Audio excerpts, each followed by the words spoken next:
He hurled the newborn into the lake, claiming it was a code violation under his phantom HOA rules. Bryce Mills, a disgraced ex-guard, had twisted a peaceful neighborhood into his private domain of fear.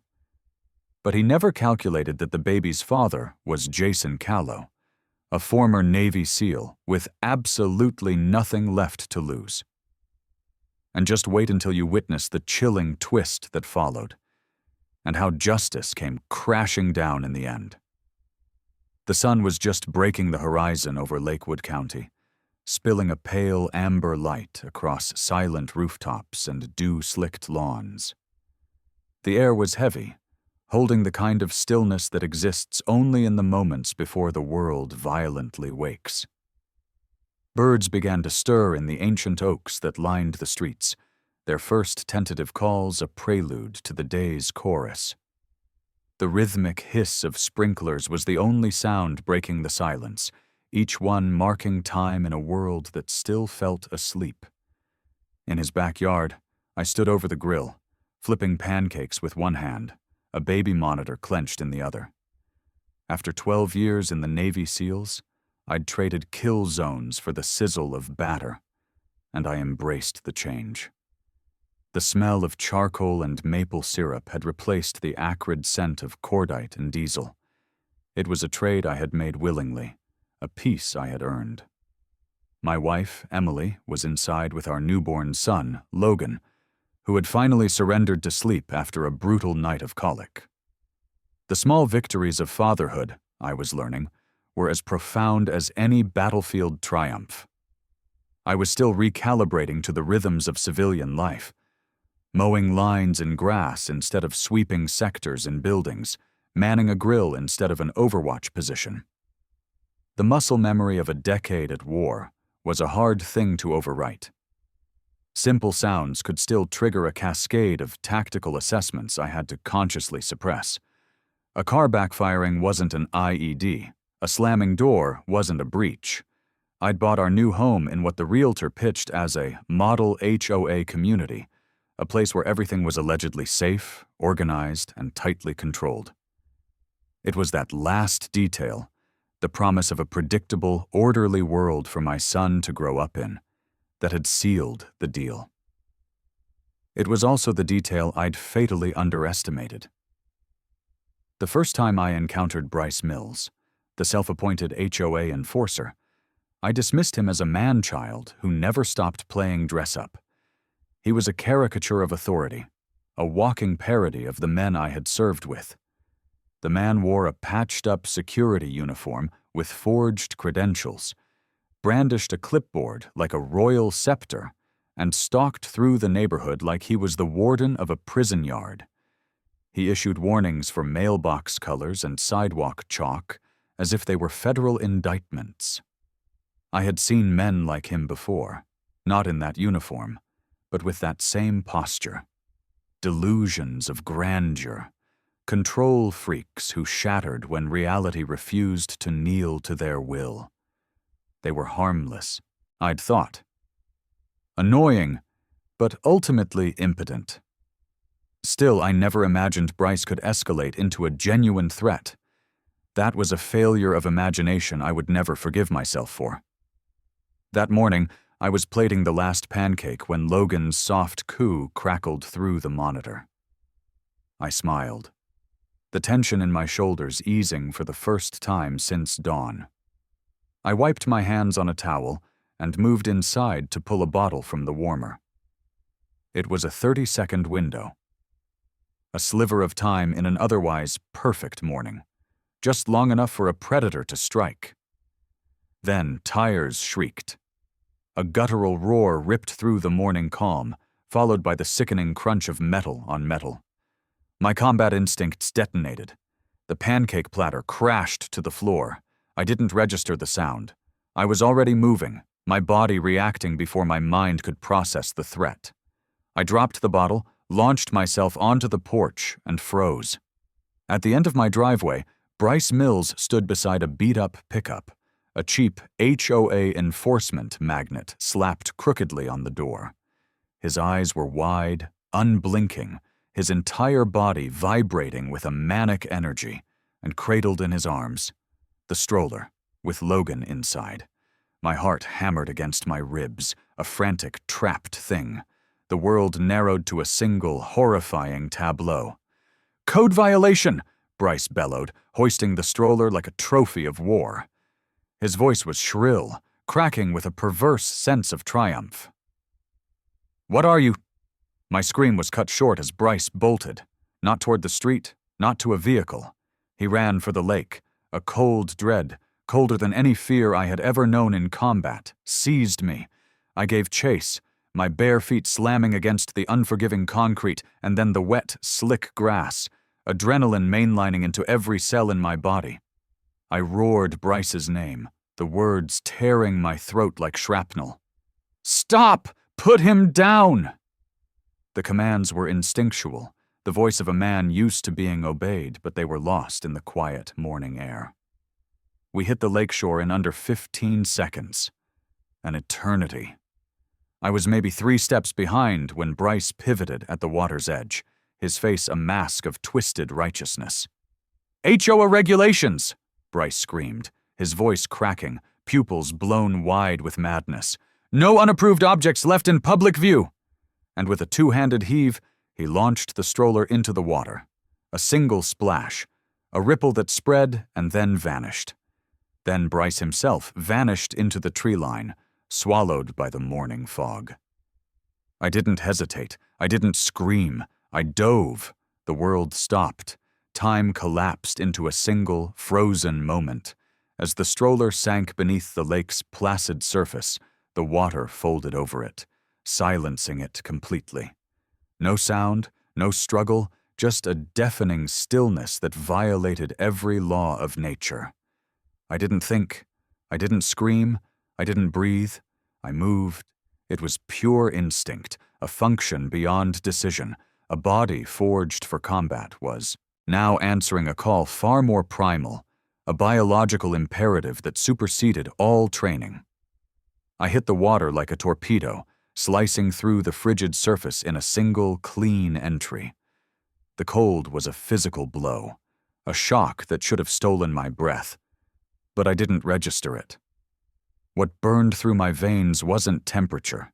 It was pure, unadulterated terror. My muscles knew the mission. My mind was offline, overloaded by the horror of what I had just witnessed. All I could see was the ghost of that stroller descending into the black, a tiny coffin being lowered into a watery grave. My eyes burned from the murky water. My lungs screamed for air.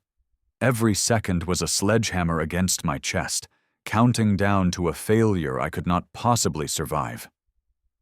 1. I kicked down, powering through the murk, my arms sweeping in wide, powerful strokes, searching for something solid in the liquid darkness. 2. The world above ceased to exist. There was only black water and the muffled, frantic thunder of my own heart, a drumbeat of panic I fought to control. 3. A flicker of metal, the stroller's frame, half swallowed by the silt and weeds of the lakebed. Hope, sharp and painful, pierced through the terror. 4.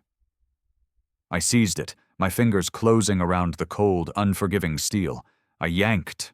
It was snagged, caught on a submerged root or rock. 5. I reset my position, driving my feet into the soft lakebed for leverage, and heaved with every ounce of strength I possessed, a primal roar trapped in my burning lungs. 6. It broke free. I surged for the surface, shielding the tiny form with my body, my ascent a desperate, clawing fight for air and life. 7. I shattered the surface with a desperate gasp, pulling in air that felt like fire and dragging Logan's limp body to my chest. The baby was still. Far too still. His small body was a dead weight in my arms. I stumbled to the shore, half swimming, half crawling through the shallows, water streaming from my hair, my eyes, my mouth. I laid Logan on the grass, my hands trembling so violently I could barely function. The child didn't move. His face was pale, his lips blue. For a heartbeat, the world ended. Then a cough, a small sputtering shudder, a sound, a sharp, gasping wail tore through the silence, high-pitched and raw and alive. I collapsed to my knees, snatching Logan into my arms, wrapping him in my soaked shirt and crushing him to my chest. The cry became a breathless whimper, then into sobs, the most beautiful sound I had ever heard. I held my son tighter than I'd ever held anything, tighter than my rifle, tighter than my faith, alive. He was alive. I didn't speak for a long time. I just stared at the trembling little chest rising and falling against my own, each tiny breath a miracle. Every instinct screamed at me to break down, to thank God, to collapse from the sheer gravity of what I'd just pulled back from the abyss. But I didn't cry. I didn't collapse. Because something inside me had fundamentally shifted. Something dormant. Something I had tried to bury under a new life of peace and tranquility had reawakened. I rose slowly, cradling Logan in one arm. With the other, I stripped off my jacket, the heavy Navy-issue field coat I hadn't worn since my discharge, and wrapped it around the baby, shielding him from the morning chill. My hands were steady now. My breathing was controlled, deep and even. My gaze turned hard, fixed and focused. This wasn't over. This was just the beginning. I scanned the lake, the trees, the roads, the shadows. My mind was no longer a father's. It was an operator's. I was assessing terrain, identifying potential enemy positions, calculating lines of sight. Somewhere out there, Bryce was still breathing. "I'm going to find him," I whispered, my voice low and flat. There was no rage in my tone, no hysteria, just absolute, unshakable certainty. I pressed a kiss to Logan's forehead, a silent vow. And in that instant, the man who had left the war behind ceased to exist. What remained was something colder, sharper, a silent fury encased in discipline, and it was just getting started. But I knew this wasn't just about one man. This was about the system that had allowed him to thrive. And I would dismantle it all. Bryce Mills was not some random troublemaker. He wasn't a costumed prankster or a harmless crank. He was something darker, fueled by a festering resentment and a pathological obsession with control. Years prior, he'd been a night shift warehouse guard, terminated after a series of complaints alleging intimidation and physical aggression. No formal charges were ever filed, but his coworkers never forgot the look in his eyes when his authority was stripped away. It wasn't disappointment. It was pure, unadulterated rage. A man denied power he felt he was owed is a dangerous animal. After his firing, he dropped off the grid, moving into a rusted-out camper hidden in the woods at the edge of the neighborhood, on a forgotten plot of land technically outside city jurisdiction.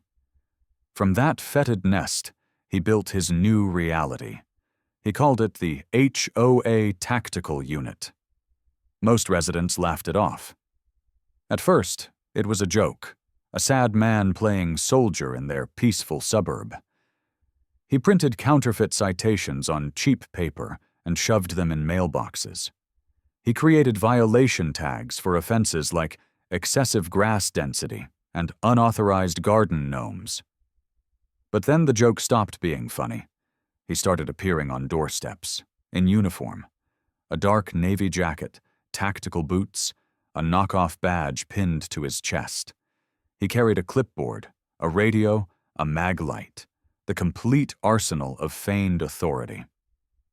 What followed were fake inspections, nighttime patrols with flashlights cutting through windows, and loud, belligerent declarations about property code violations.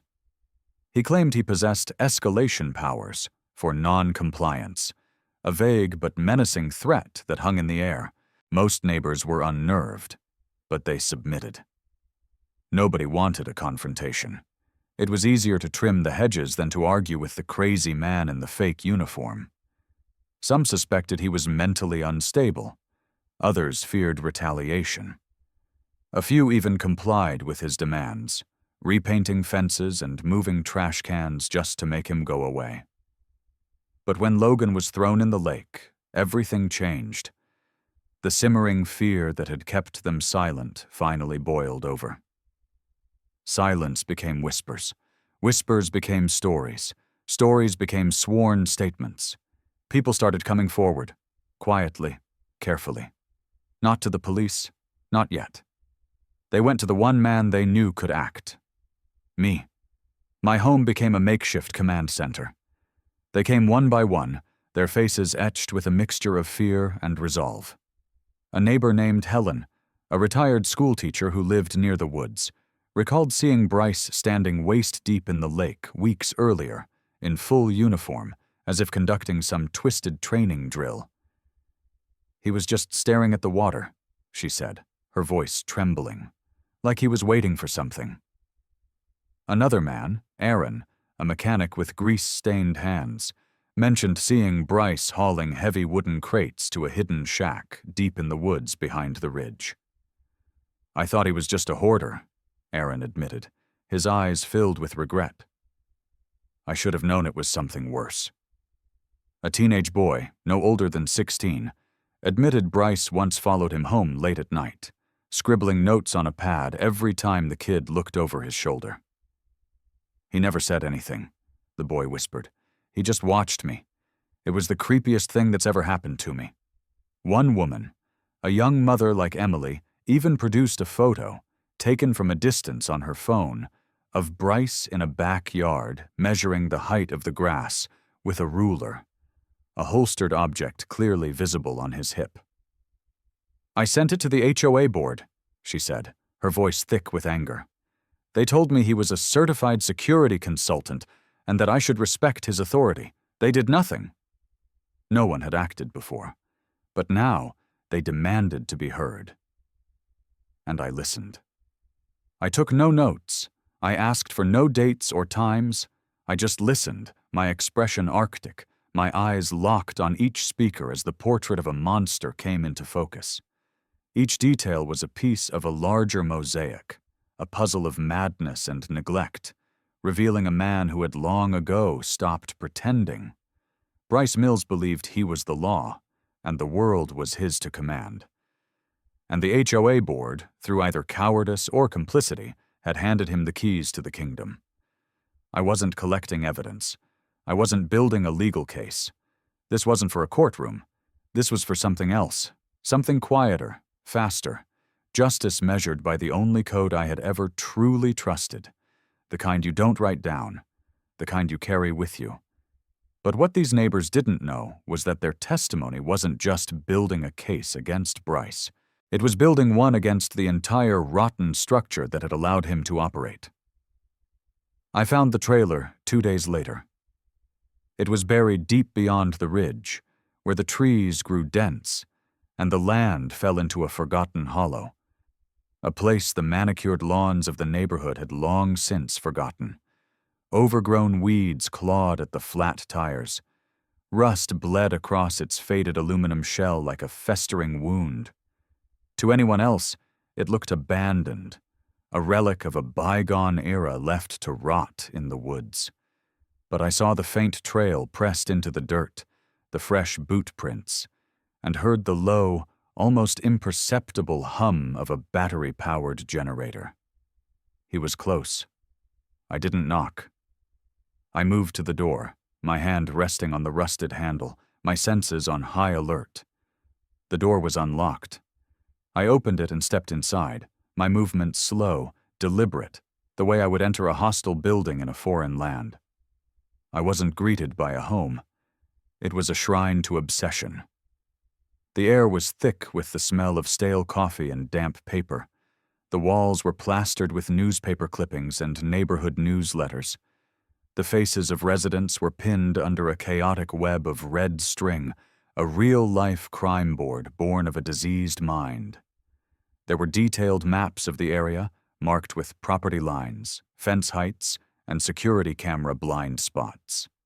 Sticky notes infested every surface, scrawled with names and labels: non-compliant, visual threat, repeat offender. And in the center of it all, on a makeshift plywood table under the stark, unforgiving light of a single desk lamp, sat a file folder. Labeled in thick, red marker, a single word that made the blood in my veins turn to ice. Callow. I stared at it for a long moment before reaching out, my hand steady despite the storm raging inside me. I opened it. The first page hit me like a physical blow. A photograph of Logan, no more than a week old, taken from a distance with a telephoto lens. Grainy, canted, but unmistakable. My son. Underneath it, written in jagged red ink, was a single vile word: mutant. My hands clenched, crushing the paper. Beneath the photo were printouts of my own social media posts, my service records scraped from public databases, diagrams of my backyard, the floor plan of my home, even the serial number from the new mailbox I had installed just last month. Every detail of my life, from the brand of car I drove to the time I left for my morning run, was in this file. It meant only one thing. This wasn't a random act. This was targeted. Bryce hadn't just snapped. He had planned this. He had studied his target, waited for an opportunity, and when he struck, it wasn't an impulse. It was a calculated personal assassination attempt on my son. I kept flipping through the file, each page a new violation. More notes, a scribbled line. Seal threat profile, high. Another note, underlined twice, the pressure of the pen tearing the paper. Weak point equals child. The rage simmering inside me no longer burned.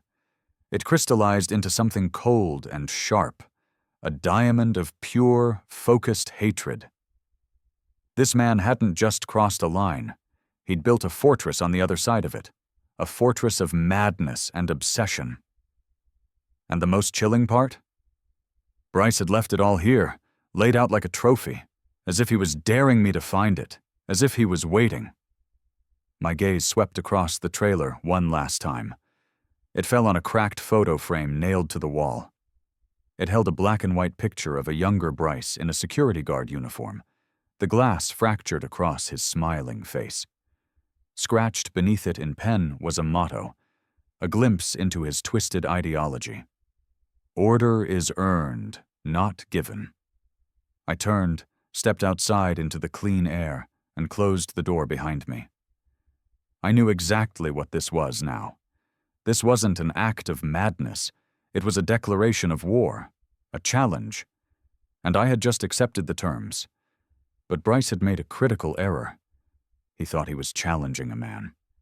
He had no idea he was challenging something far more dangerous. The house was quiet. Emily and Logan were asleep in the back room, safe and warm under the soft, rhythmic hum of the baby monitor. I moved through the hallway like a wraith, my socked feet making no sound on the hardwood floors. I didn't turn on the lights. I didn't check my phone. The entire mission was already mapped in my mind, a clear, linear path from this moment to its inevitable conclusion. I entered my study, closing the door behind me with a soft click. The room was dark, the only light a sliver of moonlight cutting through the blinds. I moved to the large oak cabinet that held my books, my medals, the mementos of a life I thought I had left behind. I reached under the bottom shelf, my thumb finding a small, hidden magnetic latch disguised as a screw head. A soft click broke the silence. A section of the floorboard lifted, revealing a dark cavity beneath. Inside sat a steel lockbox, bolted directly to the concrete foundation of the house. I entered the 6-digit code from pure muscle memory, the tumblers clicking softly in the quiet room. The lid hissed open. There it was. Glock 19. Matte black, standard issue, clean, balanced, and utterly reliable. It had been with me through 3 deployments, a silent partner in the most dangerous places on Earth. It had saved my life on more than one occasion. I had cleaned it, oiled it, and stored it away when I came home, hoping I would never have to touch it again. But some tools, once mastered, can never truly be put away. They just wait. Not for a war, but for a reckoning. I lifted it from its foam cradle, the weight of it familiar and grounding in my hand.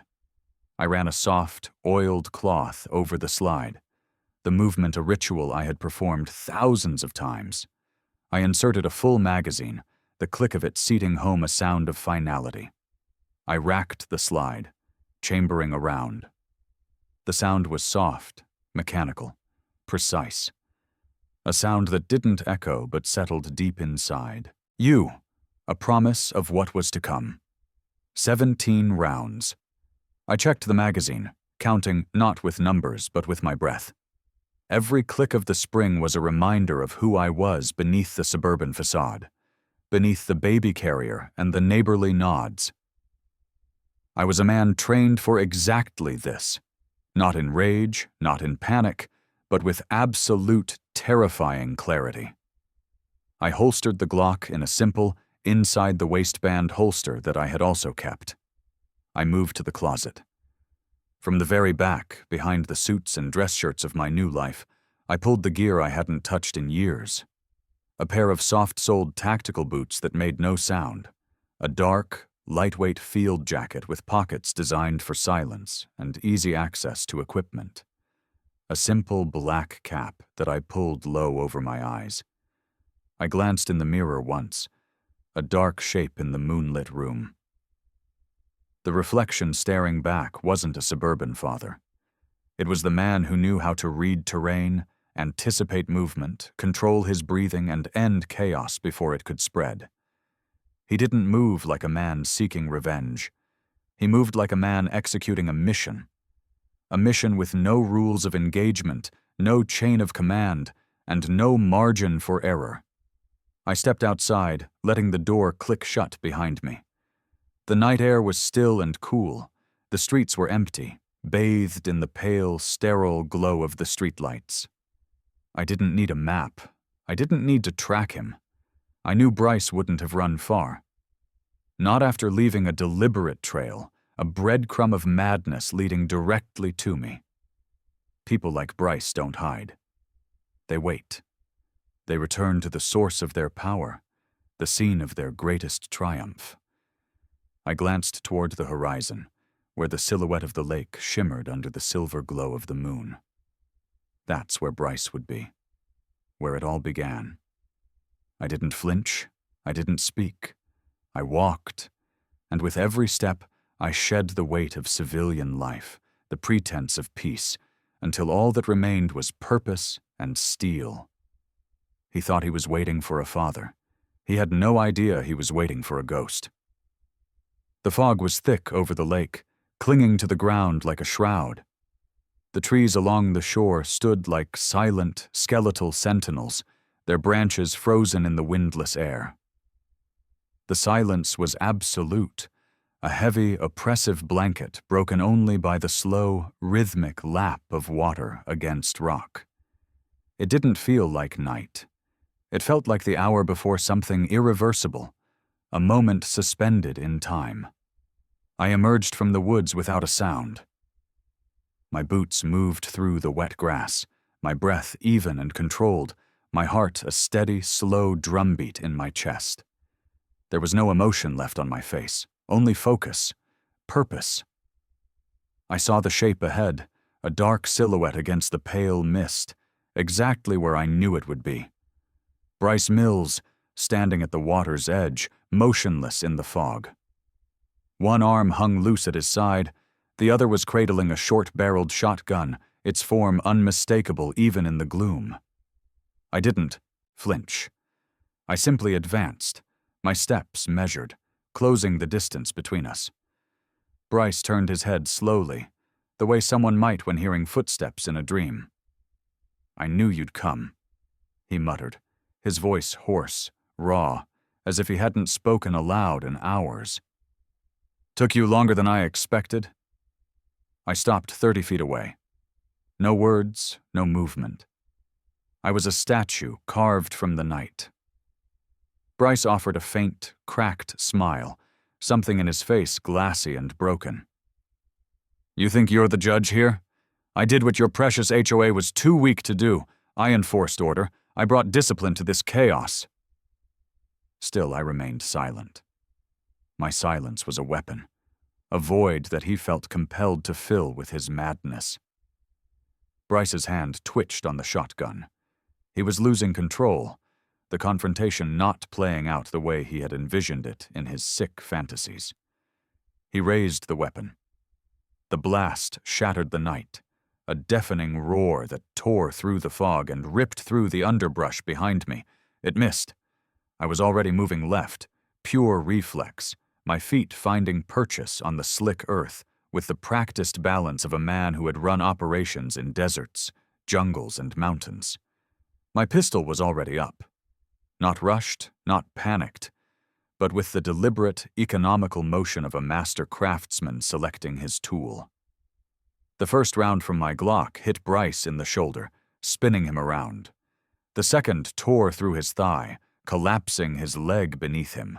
The third, precise and final, struck low, ending his desperate attempt to crawl for his dropped weapon before it began. The man collapsed, his body folding into the mud with a cry that became a broken, pathetic wheeze. The shotgun slid from his grasp and spun into the reeds. Useless. I walked toward him, my steps measured and silent. No rush, no fear. Just the sound of my boots on the wet earth and the distant, indifferent echo of water kissing the shore. Bryce was breathing in ragged, painful gasps, propped on one elbow, his eyes wild with a mixture of terror and disbelief. "You're not the law," he spat, blood flecking his lips. "You're not allowed." I said nothing. I reached down, grabbed him by the collar of his fake uniform, and dragged him. The man's body was dead weight, his limbs jerking uselessly like a broken puppet's. The fog closed in behind us as I hauled him to the water, to the exact spot where the stroller had vanished into the black depths days before. The lake was waiting. I stopped at the edge and stared out into the still, dark water. Then I looked down at the man at my feet. Bryce's voice was a trembling, pleading whisper now. Don't do this. Please." I crouched, leaning in close so he could hear every single carefully chosen word. "You threw my son in this lake," I said, my voice soft, almost conversational, which made it all the more terrifying. Without hesitation, without a thought, just gone. Bryce's breathing hitched, turning into a sob. Didn't raise my voice. I didn't shake with fury. I was past that.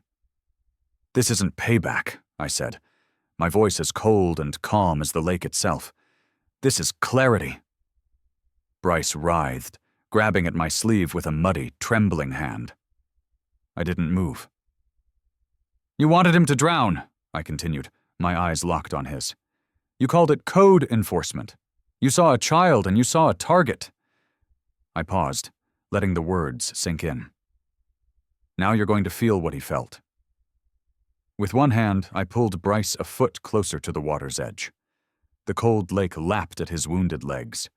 He let out a raw, terrified whimper, but I just stood there. Not to harm, to demonstrate, to remind. I stared down at the man who thought himself untouchable and watched raw, primal fear replace the last vestiges of his arrogance. The same fear Logan must have felt. Cold. Alone. Silent. I didn't throw him in. I didn't have to. Bryce had already drowned in every way that mattered. His delusion, his power, his world, all of it had sunk to the bottom of this lake. I stood at the edge of the water, the mist swirling around my legs, the barrel of my Glock still warm. At my feet, Bryce Mills shivered, not from the cold, but from the crushing, soul-destroying realization that his world was over. I stared down at him, a long moment stretching into silence, punctuated only by the lapping water and the ragged breaths of a man meeting something stronger than his delusion. He was no longer an enforcer. He was just a man bleeding in the mud, waiting for a verdict he no longer controlled. But I didn't push him in. I didn't drag him under. I wouldn't cross that final line. Crossing it would make me like him, a creature of impulse and rage. I was something else entirely. I was a protector. I reached into my jacket, pulled out my phone, and dialed. 911, what's your emergency? The dispatcher asked, her voice calm and professional. My voice was steady, clinical, devoid of all emotion. I've neutralized an armed suspect. He's injured but alive. I need units at Lakeshore Trail. Send EMS and law enforcement. I didn't explain. I didn't offer a narrative. I gave coordinates. I gave facts. I ended the call. Minutes crawled by. I held my position, Glock still in hand, not aimed, but held. A tool that had completed its task and was now waiting to be put away. I watched Bryce try to inch away from the water, a wounded animal seeking safety. But every breath was a battle. The wounds had slowed him, humbled him, forced him to feel helplessness, uncertainty, vulnerability. You knew I'd come, I said quietly, breaking the silence. You planned for it. Bryce coughed, his lips trembling. You were supposed to stop, he wheezed. People like you protect the weak. I did, I replied, my voice flat and final. The faint wail of sirens grew in the distance, a sound that signaled not rescue, but consequence. Red and blue lights bled through the fog, dancing across the surface of the water like ghosts. Tires crunched on the gravel of the access road. Doors slammed. Hands in the air, a deputy yelled, his voice sharp and authoritative. I calmly turned toward them. I placed the Glock gently on the ground, raised both hands, and stepped away from Bryce. I'm not resisting, I stated, my voice carrying clearly in the still night air. Weapon is on the ground. Suspect is down. He was armed. He's alive.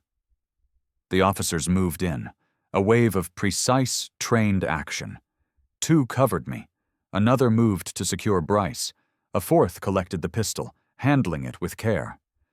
The moment passed without shouting, without panic. It was clean, efficient. Just like everything I had done. Bryce whimpered as a deputy rolled him over and cuffed his wrists. You can't let him get away with this, he cried, his voice breaking with desperation and pain. He's a soldier. He's supposed to protect people. That's what they do. I stood motionless, my hands still raised. The officer guarding me hesitated, unsure what to make of the accusation. But I looked directly into Bryce's eyes, my own gaze calm, steady, and unbreakable. I did protect, I said firmly, my voice cutting through the fog and the noise of the arriving paramedics. Just not you. The words hung in the air, heavier than the mist, clearer than the sirens. It was over. There was no applause, no crowd. I just watched as Bryce was loaded onto a stretcher, his desperate, insane cries fading into the hum of the ambulance's engine. Then I turned and looked out at the lake. The water was still again. And for the first time since that terrible morning, I let myself breathe. The war was over. Now it was time to win the peace. The gavel struck once, the sharp crack echoing through the silent courtroom. Bryce Mills was sentenced to 45 years in federal prison. No parole, no suspended terms, no second chances. The courtroom didn't erupt into applause. There were no cheers, just the quiet, collective exhalation of a town releasing a breath it hadn't realized it was holding for years. The man who had stalked their streets, who had weaponized fear under the guise of order, was finally irrevocably gone. The charges were a laundry list of his reign of terror: attempted murder of an infant, kidnapping, impersonating a law enforcement officer, criminal harassment, unlawful surveillance, breaking and entering, and abuse of authority. But beyond the legal terminology, one simple fact mattered. He was stopped. He would never hurt another neighbor, another family, another child again. I sat still through the entire sentencing, my expression a mask of stone. Beside me, Emily held Logan tight, her hand resting on my arm. The baby slept through it all, his small chest rising and falling in a peaceful rhythm, blissfully unaware that this quiet, sterile room was the final act of a horror that had almost erased him from the world. Outside the courthouse, a swarm of reporters gathered, a flock of vultures sensing a story. Cameras flashed, microphones were thrust forward. "Mr. Callow, can you give us a statement? How does it feel? What do you have to say to the community?" I walked past them without a word, my eyes fixed straight ahead, Emily and Logan sheltered in my shadow. This story wasn't for them. It belonged to the people of Lakewood, and they were just beginning to reclaim it. What followed was something rare and powerful. Change. Inspired by the events, nearly every resident of the HOA attended an emergency community meeting 2 weeks later. They didn't come to protest or to fight. They came to take back what had been twisted and corrupted. They came armed with evidence: photos, counterfeit citations, first-hand accounts of intimidation and fear. Everything they had once been too afraid to say, they now brought into the light. It became clear that Bryce's trail of manipulation and terror went back years. Fake citations, unauthorized property checks, nighttime intrusions under the guise of security patrols. The HOA board had either turned a blind eye or had been so criminally negligent that they had never bothered to check his credentials. Either way, trust was shattered. The system had failed, and now the system had to be broken. A class action lawsuit was filed, demanding total accountability, not just for Bryce, but for the system that had enabled him. Investigators tore through board records, financials, and hiring documents. What they found was a cesspool of incompetence and cronyism. Within months, under the weight of legal pressure and public outrage, the HOA board was legally dissolved. A new one was formed, this time publicly elected, with transparently managed finances and bylaws rewritten by the community itself. The new board was composed of veterans, teachers, and parents who swore to restore the balance between safety and freedom, between order and fear. They offered me a position. I declined. I didn't need the power. I had found my peace. And that peace was renewed every morning in the same place it had almost been destroyed: the lake. Just after dawn, I would walk the quiet path that wound behind the houses, carrying Logan in my arms. The boy had grown strong, his laugh had returned, his breath no longer trembled. We would stop at the water's edge, where the mist now seemed to heal rather than hide. I would kneel on one knee and point toward the horizon, the sun a brilliant orange orb rising over the still water. "That's where you almost didn't get to see the world," I'd say softly, my voice for him alone. "But you did, because you're stronger than what tried to stop you." Logan would gurgle and wrap his tiny, perfect fingers around my thumb, his grip surprisingly strong. I would smile, a real smile, one that reached my eyes. "You're stronger than death, son, and I'm stronger than fear." It became our quiet ritual. Not for revenge, not for memory, but for gratitude. A daily reminder of how close I had come to losing everything. But now, instead of a weapon, I carried my son. Instead of watching my six, I watched the sunrise. I hadn't forgotten who I was, the man forged in the crucible of war. I had simply chosen a different mission. And in that choice, in the simple, profound act of being a father, I found more strength than any battlefield had ever given me. The lake remained still. But my resolve, like the morning light, continued to rise.